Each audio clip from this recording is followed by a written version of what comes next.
है बिल्कुल। ईदी साहब से एक मोहब्बत है, लोगों की आज भी मोहब्बत है, तो वो मोहब्बत जो है ना वो हमें बचा के रखती है। सही। और जो है आज अब हम माशाल्लाह से मज़ीद दूसरे प्रोजेक्ट्स की तरफ जा रहे हैं। मैंने 2-3 प्रोजेक्ट्स चालू भी किए हैं एजुकेशन के हवाले से। अब हम मेडिकल यूनिवर्सिटी की तरफ जा रहे हैं, तो उसकी तैयारी हो रही है, पूरे नक्शे वगैरह सब चीज़ें हो रहे हैं। मेडिकल यूनिवर्सिटी और 2 कराची में हॉस्पिटल है, एक जो है वो मुल्तान में हॉस्पिटल है। तीनों जगह पे, वो तीनों लिंक्ड होंगे हमारे यूनिवर्सिटी से।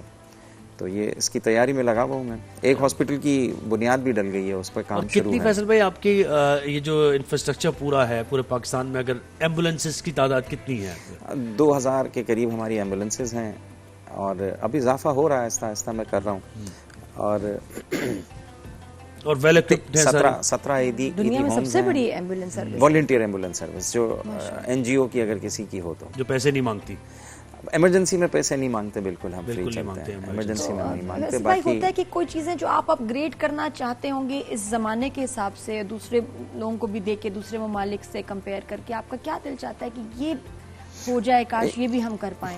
हम एजुकेशन में बहुत पीछे हैं, पाकिस्तान एजुकेशन में बहुत पीछे है। हमें ट्रेंड स्टाफ की ज़रूरत है, जिन्होंने प्रॉपर कोर्सेज किए हुए हों।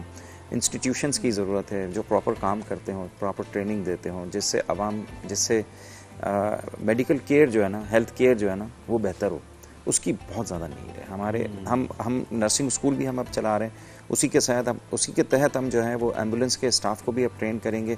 सिंध मेडिकल फैकल्टी के कुछ कोर्सेज़ हैं इमरजेंसी मेडिकल टेक्नीशियन के, वो हमने वो कर लिए हैं, उसमें रजिस्टर्ड हो गए और अब से जो है वो हम इनको ट्रेन करेंगे और एडवांस लेवल तक लेके जाएंगे। मेरी मिनिस्टर हेल्थ जो सिंध की हैं, इनसे मेरी बात हुई, इनके सिंध मेडिकल फैकल्टी के जो डायरेक्टर हैं, उनको कहा कि ये 1 ईयर का कोर्स है, इसको 2 ईयर्स का करो ताकि एडवांस लेवल, इसको डिप्लोमा लेवल का करो, ताकि जो कंटेंट है इसका, जो थ्योरी है वो बढ़ जाए, ताकि जो है वो केयर बेहतर हो सके। अच्छा, इसमें एक तो ये कि वो जो बेसहारा खवातीन हैं, जो कहीं उनके लिए घर में होता, उनको होता था कि हम ईदी साहब के जो है ना सेंटर में जा सकते हैं, वो। और एक मुझे ईदी साहब का इतना पसंद था, ये जो झूले वाला उनका जी बिल्कुल, जो वो काम कर दिया। और बेसहारा बच्चे, यतीम बच्चे या बच्चे जो उनके पीछे कोई भी ना हो, उनको सहारा देना। ये जरा वो मुझे उसका अब झूलों में बच्चे आना कम हो गए। पहले हमें हर महीने 20 के करीब बच्चे आते थे, अब साल में 20 नहीं आते झूले में जो रख के चले जाते थे।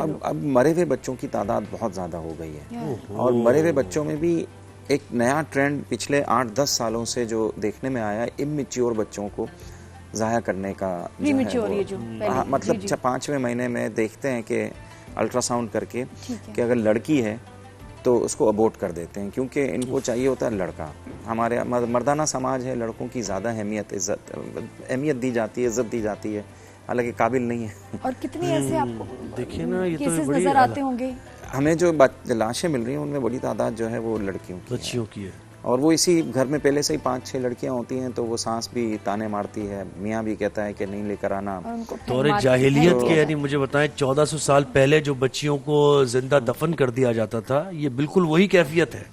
आप ला इलाहा इल्लल्लाह मुहम्मद रसूलुल्लाह तो पढ़ रहे हैं, लेकिन दिल में नहीं उतरा है वो कुरान आपके, वो हिदायत दिल में, इसका मतलब नहीं उतरी है आपके कि आप बच्चियों को यानी पैदा होने से पहले, बेटी रहमत है, बेटी रहमत है। रसूलुल्लाह सल्लल्लाहु अलैहि वसल्लम को देखे हम, उनकी जात से सीखे।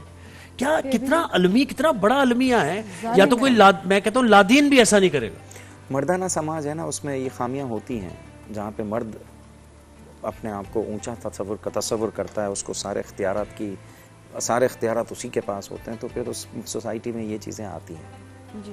हालांकि आप इन घरों में देखें जो बहुत कुछ घराने हैं, वहाँ बच्चियाँ काम कर रही हैं।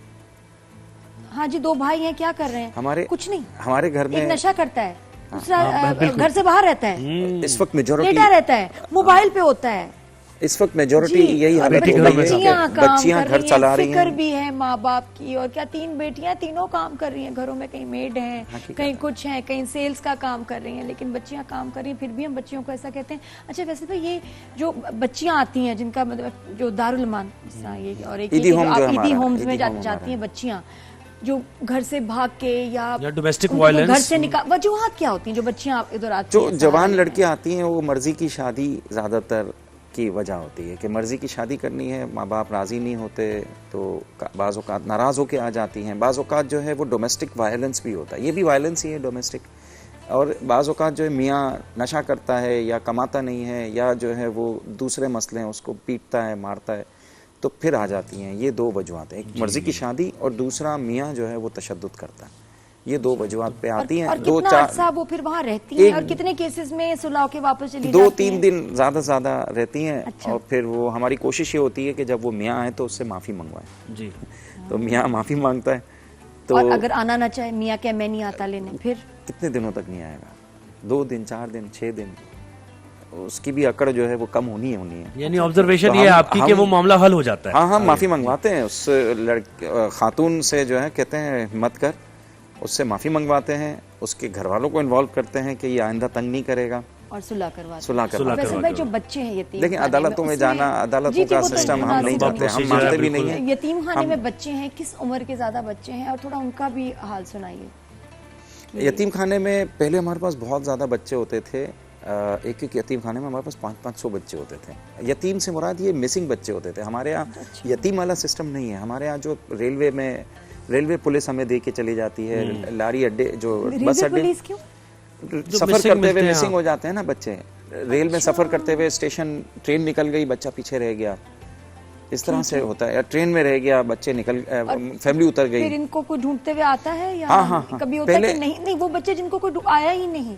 बहुत सारे बच्चे हमारे पास अब तो बड़े बड़े हो गए, शादियां हो गई, उनके बच्चे हो गए, अल्लाह। हमने उनकी शादियां कराएं। हमारे पास अब रह रहे हैं, कोई एम्बुलेंस बना रहा है, कोई बेहतरीन जो आप है वो काम दूसरे करें फैसल काम भाई। कर रहे हैं। लेकिन मुझे बताएं कि इस सब के साथ ही जो इतना बिजी स्केड्यूल है, इसके साथ साथ दोपहर का खाना भी होता है, रात का खाना भी है, फिर आप रमजान मुबारक में इफ्तारियां भी हैं, बच्चों को भी कराना है, घर के भी देखने हैं मामलात, तो वो भी साइड बाय साइड चल रहे हैं। तो ये तो लाजमी है, जरूरी है अब तो- जिंदा रहने के लिए। तो हमारी फैमिली सबसे बड़ी फैमिली है। हमारी फैमिली में 5000 लोग रहते हैं। ईदी की फैमिली जो है, और सबका इफ्तार बनता है और सारा। हर अलग अलग सेंटरों पे ये विजिट कर चुकी है ना, नॉर्थ मैंने कराची शूट- हमारा सेंटर। बिल्कुल बहुत सब आए सेंटर्स अभी में वापस आए, तकरीबन अभी आप देखें वापस, इंशाल्लाह आपको अच्छा हमने लगेगा। शूटिंग भी की एक लास्ट, तो उसमें मेरा सीन था कि मैं एंड में ना जहनी तवाजुन खो जाती हूँ, तो वहाँ स्पेशल केसेस भी थे, लेकिन माशाल्लाह इतनी सफाई, और सब खवातीन वहाँ खुद ही खाना बना रही हैं, सबको ड्यूटीज दी हुई है, इसने सफाई करनी है, इसने खाना बनाना है, ये करना है। वाकई लग रहा था एक बड़ी सी फैमिली के घर आ गए। तो फैसल भाई अब आए तो जरा उनके लिए इफ्तारी का एहतमाम तो इफ्तारी करना का, है ना। बिल्कुल, बिल्कुल। तो माशाल्लाह जी, जाइए जरा फैसल भाई हमारे साथ जरा बैठते हैं। जी मुझे जाजिया तो नहीं के जाना पास हम आ गए नहीं हैं। आप भी जाइए, आप भी देखते हैं जरा टेस्ट फैसल भाई का भी हो जाए ना। क्या ख्याल है, जरा फैसल भाई का भी टेस्ट हो जाए वैसे ये एक कि स्टेप खाने पकाने में कैसे। यहाँ देखिएगा जरा स्टेप पे, एक सेकंड जी। जोएब आ जाइए, क्या बात है आप भाई? भी आ जाए। अच्छा, अस्सलाम वालेकुम। वालेकुम सलाम। कैसे आप भाई, खैरियत से क्या हैं? आपको खाने में पसंद है? इफ्तारी में क्या पसंद करते हैं? इफ्तारी में ज़्यादा खाना नहीं जाता। शुगर है तो सलाद सबसे पहले, और इसके बाद जो है बाजरे के आटे के, हम बाजरे के कबाब होते हैं हमारे मेमनों में। अच्छा ये कोई अलग अच्छा चीज जो है। मुट्ठी से बनता है वो तो हाँ, ये इस तरह के, ये जो कोफ्ते बने हुए हाँ, हैं जी, इस जी, तरह जी, के जी। होते हैं गोल, उस कीमा होता है और बाजरे का आटा होता है। वो ईदी साहब को भी बहुत पसंद है, मुझे भी बहुत पसंद है। अच्छा मिक्स करके इसको वो। फलाफल टाइप और टेस्ट ये होगा हाँ उसका, है फलाफल है, वो बहुत ज्यादा ताकत वाले होते हैं। ये तो बाजरा बहुत बहुत ताकत- अच्छी चीज़ है। बहुत। ये ना? ये नाजिया भी बनाए कभी गंदम के ज़रूर, आटे से इंशाल्लाह। बहुत ज्यादा सेहतमंद है बाजरा जो बेशक। है। पहले हम बाजरा खाते थे, जी। लेकिन अब जो है वो सस्ता गंदम है तो वो चल गया।